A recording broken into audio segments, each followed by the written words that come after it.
በሕክምናው ዓለም ለዘመናት የማይቻል መስሎ የታየው ተአምር እውን እየሆነ ነው። አዲሱ የኒውሮ ፕሮስቴቲክስ ቴክኖሎጂ የተጎዱ የእይታ ነርቮችን ሙሉ በሙሉ በመዝለል መረጃን በቀጥታ ወደ አእምሮ የእይታ ክፍል በማስተላለፍ አስደናቂ አቅም ፈጥሯል። ይህ ግኝት በዓይናችን ማየት ለተሳናቸው ወገኖቻችን አዲስ ተስፋንም ሰጥቷል ተብሏል። ይህ አዲስ የፈጠራ ውጤት በውጫዊ ካሜራዎች የሚቀረጹ ምስሎችን ወደ ኤሌክትሪክ ሞገድ በመቀየር በቀጥታ ከአእምሮ ውስጥ በተተከሉ ጥቃቅን መሳሪያዎች ጋር በገመድ አልባ ግንኙነትም ያደርጋል። መሳሪያው የአእምሮ ሴሎችን በማነቃቃት ጨለማ ውስጥ የነበሩ ሰዎችን የብርሃን ነጸብራቅና የቦታ ግንዛቤ እንዲያገኙም ያደርጋል።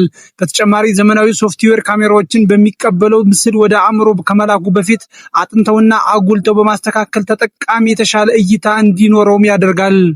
ይህ ግንኙነት በተለይ በአደጋ ወይም በተለያዩ ተፈጥሯዊ ዓይናቸውን በበሽታዎች ምክንያት የእይታ ነርቮቻቸው ለተጎዱ ወገኖቻችን ታላቅ የምስራች ነው ተብሏል። በክሊኒካዊ ሙከራዎች ላይ የተሳተፉ ግለሰቦች መሰረታዊ ቅርጾች መለየትና ያለ ረዳት በተለያዩ አካባቢዎች መንቀሳቀስ መቻላቸውም ተረጋግጧል። ይህ በባዮቴክኖሎጂ መስክ የተመዘገበው ውጤት የሰውን ልጅ ከአካላዊ ጉድለቶች በኤሌክትሮኒክስ ጣልቃ ገብነት ለመተካት የተያዘው ግብ መሳካቱን ያሳያል። የቴክኖሎጂው ጥረት እየጨመረ በሄደ ቁጥር ወደፊት ሰዎች ይበልጥ ጥራት ያለው ምስል ማየት እንደሚችሉ ተመራማሪዎች በልብ ሙሉነት ገልጸዋል። ቴክኖሎጂያዊ ውስንነቶችን በቴክኖሎጂ ድል የምንነሳበት አዲስ የሕክምና ዘመን ላይ ደርሰናል።